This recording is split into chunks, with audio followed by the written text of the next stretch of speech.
L'invité du jour en cette période de ce mois d'octobre n'est autre que le maire de Berlétan, que vous pouvez donc voir à mes côtés, Monsieur Mario Martinet, que nous saluons. Bonjour Monsieur le maire.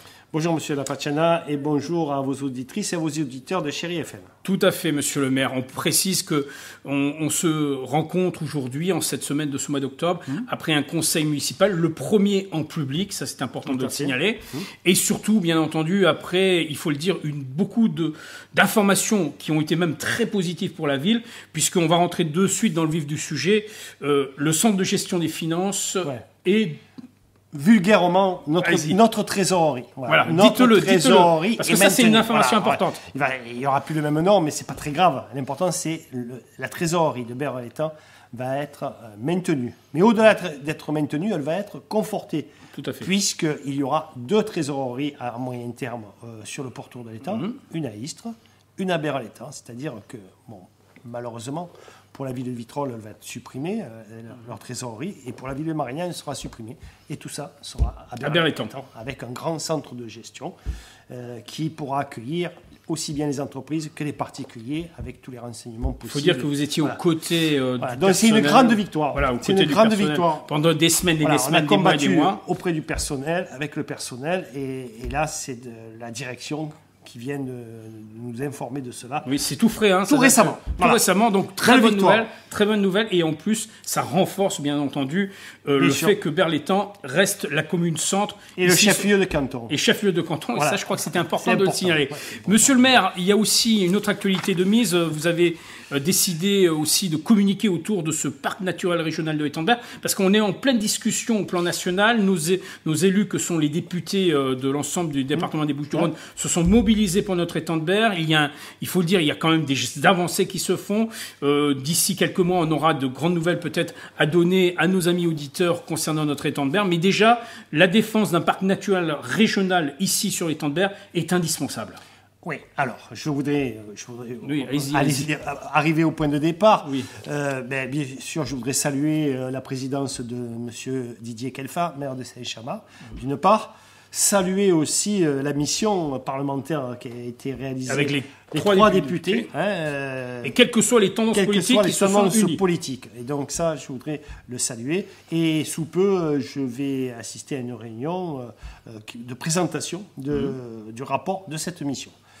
Et effectivement, dans les propositions, dans le programme, je souhaiterais qu'on réfléchisse, dans le cadre du JPREB, mais au-delà, à l'instauration d'un parc naturel régional de l'étang de Berre, qui engloberait pas que les 10 communes du pourtour de l'étang, mais qui engloberait le bassin, versant, et au-delà Cela devrait permettre de donner des moyens, des outils, un outil pour la défense de cet étang, mais sur le plan environnemental, sur le plan économique, sur le plan de l'urbanisme aussi. Voilà. Donc c'est un outil qui ne me paraît pas négligeable. À l'image de ce qui existe au niveau de la Camargue. Et lors de ce dernier conseil municipal, on s'est aussi ancré dans le projet de l'UNESCO. Tout à fait.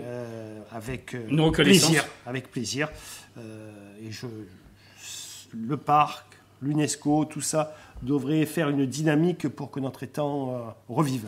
Alors, une information encore qui vient d'arriver, elle est fraîche cette information. On parlait justement à l'instant du président du JPREM, qui n'est autre que le maire, bien sûr, de Saint-Chamas, Didier Kelfa. Il y a la mise en place de ce conseil intercommunal de sécurité qui va se mettre en place le 15 novembre. Et ça aussi, c'est important pour le quotidien de chaque Berrois et Berroise. C'est un vieux projet. C'est un vieux projet qui arrive à éclore aujourd'hui, en coordination avec la commune de Saint-Chamas. Vous savez que la gendarmerie de Berlétan, c'est aussi la gendarmerie de Saint-Chamas. Tout à fait. Voilà, pour cela, donc il y aura un CLSPD qui sera en coordination avec la ville de Saint-Chamas, que je vais présider, que le maire de Berlétan présidera, donc moi-même en l'occurrence, et qui devrait permettre d'améliorer en termes notamment de prévention et de sécurité nos 2 communes. C'est optimisé au maximum. Tout à fait. Avec donc une présence importante à l'adresse du concitoyen. Et bien sûr, une concertation très large,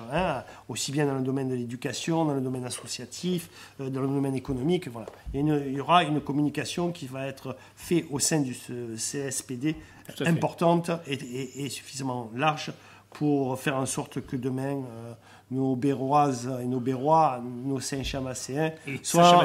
Voilà, il ne faut pas les oublier. Tout à fait. Alors, en sécurité. Ça me permet aussi de rebondir sur quelque chose que vous avez été... Le novateur, en tout cas sur la commune de Berlétan, c'est ces conseils de quartier. Il y a encore quelques jours à peine, nous étions à la salle polyvalente, en pleine réunion de conseil de quartier avec tous les hameaux de Berlétan.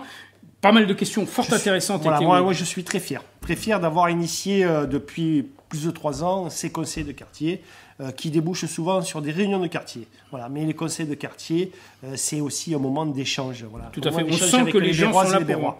C'est très important. Alors, sur des petits projets, sur des petites choses, mais qui améliorent le quotidien. Ça, c'est important. Être à l'écoute de ses concitoyens. Et je mets en exergue à chaque fois les élus qui sont partenaires, à vos côtés, qui sont résidents dans le quartier et qui sont la courroie de transmission entre les citoyens, les administrés et la gouvernance de la ville de Berlétan. On rappelle que depuis que vous avez pris les rênes de la ville, il y a une volonté de concertation de cette démocratie participative pour mettre au cœur de tous les projets le citoyen berrois. Donc il y a la consultation qui se fait. Et cette consultation, vous vous souvenez peut-être qu'on avait lancé la grande enquête. Bien sûr, elle va se reproduire d'ailleurs. Voilà, c'est à cela que je voulais arriver. Donc dès janvier, on relancera la grande enquête pour une nouvelle mandature. Une nouvelle session. Voilà, une nouvelle session et qui débouche souvent sur des choses intéressantes. Voilà, la dernière grande enquête, il y avait eu quasi à l'unanimité le projet d'une maison médicale. Tout à fait. Qui revenait sans cesse dans le programme.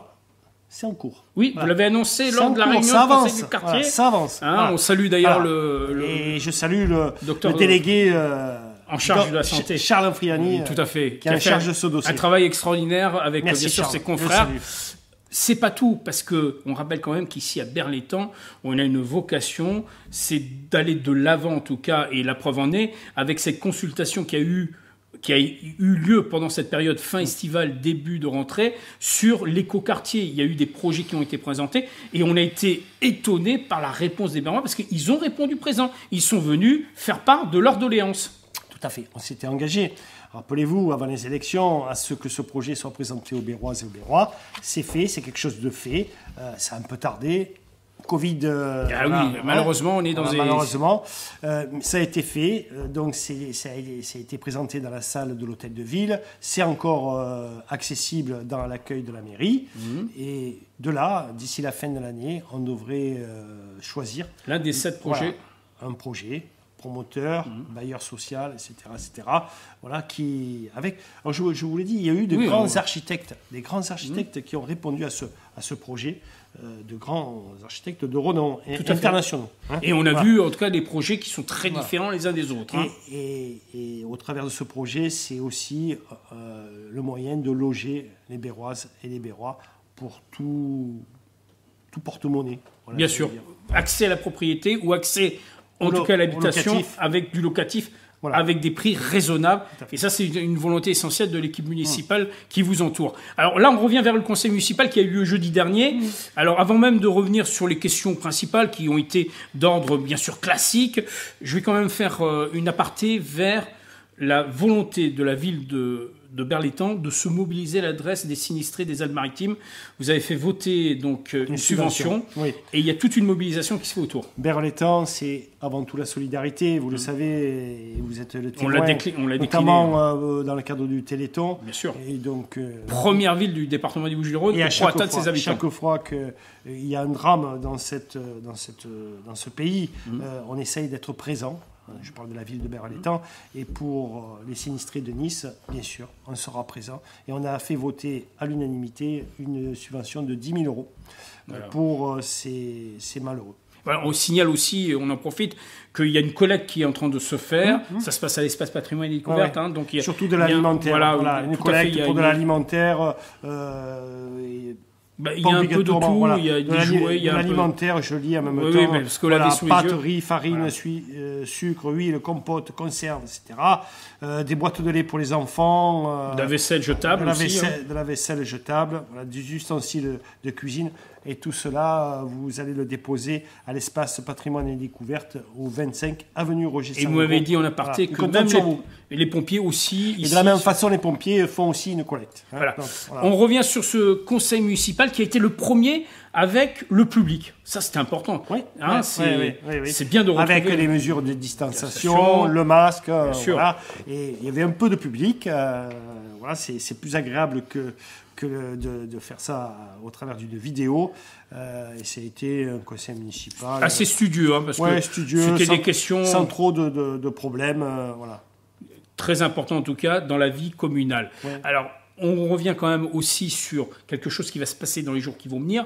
C'est la réouverture de cette boutique de Berre à destination de nos agriculteurs, de notre patrimoine.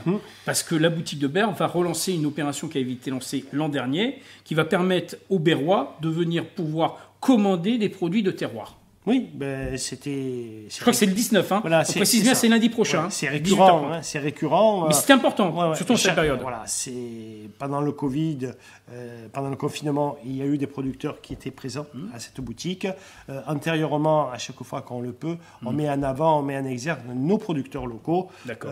Et voilà, on recommence le 19 pour mettre en avant les producteurs locaux qui viendront présenter et vendre leurs produits. Oui, parce que la boutique de Berre. À Berre, on sait cultiver en tout cas la production berroise et la mettre en exergue parce qu'elle est de qualité. On salue vraiment les commerçants qui ont été mobilisés. Ils ont été, il faut le dire une nouvelle fois, bien aidés par la municipalité. Vous aviez remis un chèque, vous avez aidé tous ces commerçants. Effectivement, j'allais oublier que la ville de Berre-l'Étang a donné tout récemment un chèque à tous les commerçants. Pour soutenir dans cette crise sanitaire qui malheureusement a fait de nombreux dégâts. Tout à fait. On ne s'en rend pas compte, vous allez voir. Au-delà du sanitaire. Dans les mois qui arrivent, il y a de nombreux dégâts. Tout à fait. Je pense déjà à un restaurateur qui va fermer les portes et mettre la clé sous la porte. Voilà. C'est jamais des bonnes nouvelles. Non, c'est pas de bonnes nouvelles. Voilà. Donc il faut vraiment on les a aidés et on va continuer à les aider. Tout à fait. Et on vous invite, vous, amis berrois et berroises, de fréquenter ces commerces, de les faire vivre. Consommons berrois. C'est une opération que vous avez bien lancée durant cette période. Il faut continuer à consommer berrois. Il faut continuer. Et là, je terminerai sur l'événement qui marquera la fin du mois, parce que c'est pas un événement qu'on a l'habitude de mettre en exergue, mais là, c'est pour les familles, pour les jeunes, tout en respectant les règles de sécurité sanitaire. Il y aura Halloween. Oui, de façon succincte.